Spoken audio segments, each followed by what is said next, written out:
On l'évoquait, vous avez donc mis en place ontemanipule.fr. Est-ce que c'est pas un peu, vous allez nous expliquer quel est votre objectif et comment ça marche, mais est-ce que c'est pas un peu paradoxal qu'une institution, en fait, mette en place ce genre de choses alors que justement les complotistes se méfient des médias, des institutions, des politiques, etc. Déjà, ça s'inscrit dans un mouvement d'ensemble, puisque je crois que ce qu'il faut noter, c'est que depuis quelques mois, et je dirais un an maintenant, il y a une vraie prise de conscience générale de ce problème-là, tant du côté des médias que du côté du gouvernement, qui en avait déjà conscience avant, mais qui maintenant se mobilise vraiment clairement. Et il y a eu cette opération qu'on a lancée nous, il y a eu une grande journée organisée par la ministre de l'Éducation mardi dernier, et il y a vraiment, je crois, le tocsin a été sonné, et maintenant tout le monde passe un peu à l'action. Nous, en tant que État et OSIG, on gère... si j'ose dire, la marque gouvernement.fr. On s'est demandé ce qu'on pouvait faire là-dessus. Et notre point de départ était de dire, alors, évidemment, il peut avoir un côté contradictoire à se dire, mais vous êtes le gouvernement, et la théorie du complot dit que le gouvernement nous ment. Mais il faut comprendre que, comme je disais tout à l'heure, il y a des publics quand même très différents.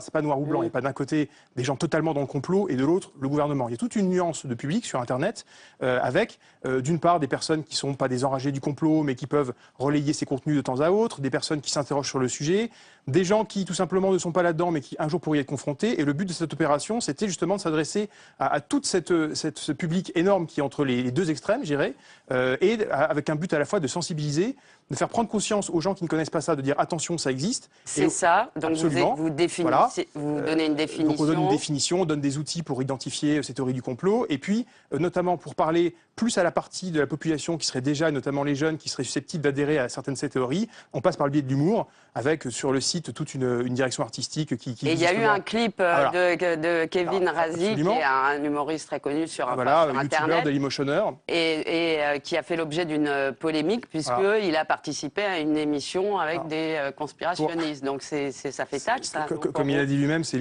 après l'arroseur arrosé, l'Illuminati illuminé. On avait fait appel à lui parce qu'on voulait avoir justement un produit un peu viral, un peu fort pour faire parler de la campagne. On comprend bien au point de départ.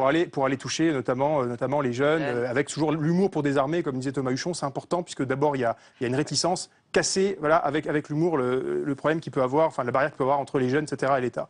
Et ce qui s'est passé, c'est que donc on avait créé cette vidéo courant décembre, on l'a diffusée après, et peu après avoir enregistré ce produit avec nous, il se trouve que Kevin Razi s'est fait avoir et il a accepté de participer à un produit en ligne, là encore je ne vais pas lui faire de pub, mais qui se trouve que dans cette émission à laquelle il est participé, il y avait... Donc pour vous, ça fait une mauvaise pub. Il y avait des propos et des personnes qui étaient, on va dire, problématiques par rapport au complotisme. Je n'irai pas plus loin, encore une fois, pas la peine de faire de pub à ces personnes-là. Et il se trouve que cette vidéo-là a ressurgi, elle a été diffusée après, vraiment quelques heures après qu'on ait lancé la campagne. Donc évidemment, dans l'absolu, on se serait bien passé. Mais d'une part, Kevin Razi, après, s'en est expliqué dans les heures qui ont suivi. Et je trouve qu'il a fait ça de manière intelligente, parce que d'abord, il a, je crois, écarté tous les doutes qu'on pouvait avoir sur lui. Il a bien redit qu'il était contre racisme, antisémitisme, etc. Et je dirais que ce qui a validé à la fois et notre démarche, sa participation, c'est que depuis lors, il se fait littéralement harceler sur Twitter, sur Facebook, par des conspis. Et on voit bien là qu'on a touché très juste et qu'on a énervé tout le noyau dur de cette sphère-là, qui n'aime pas que le gouvernement aille le titiller sur ce genre de sujet.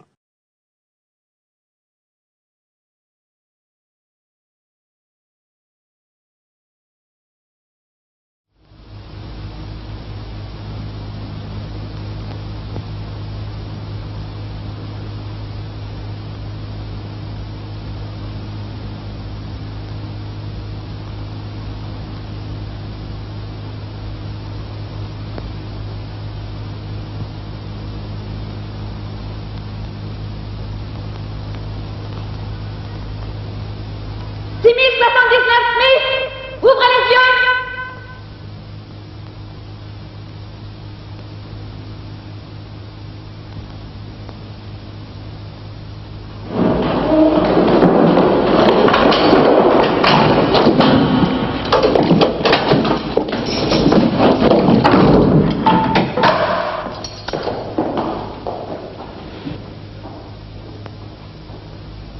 Parsons. Ne vous approchez pas de moi, Smith. Je suis un agent de Goldstein.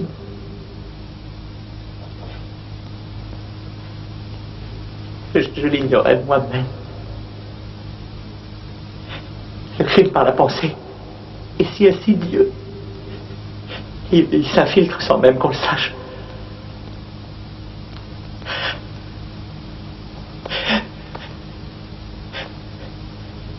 fille l'a découvert. Je suis très fier de cette petite. Très reconnaissant d'avoir été démasqué avant qu'il ne soit trop tard.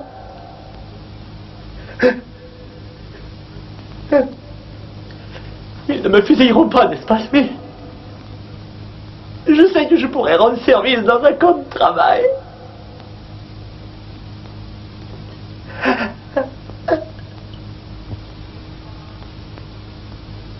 Pièce 1.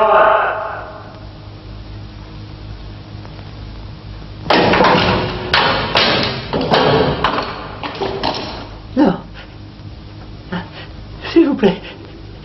Inutile de m'emmener là-bas. Pourquoi? Il n'y a rien que je ne veuille avouer. Rien. Je vous ai déjà absolument tout dit. Qu'est-ce que je dois savoir? Prenez-le lui, pas moi. C'est lui le criminel par la pensée, c'est lui que vous voulez.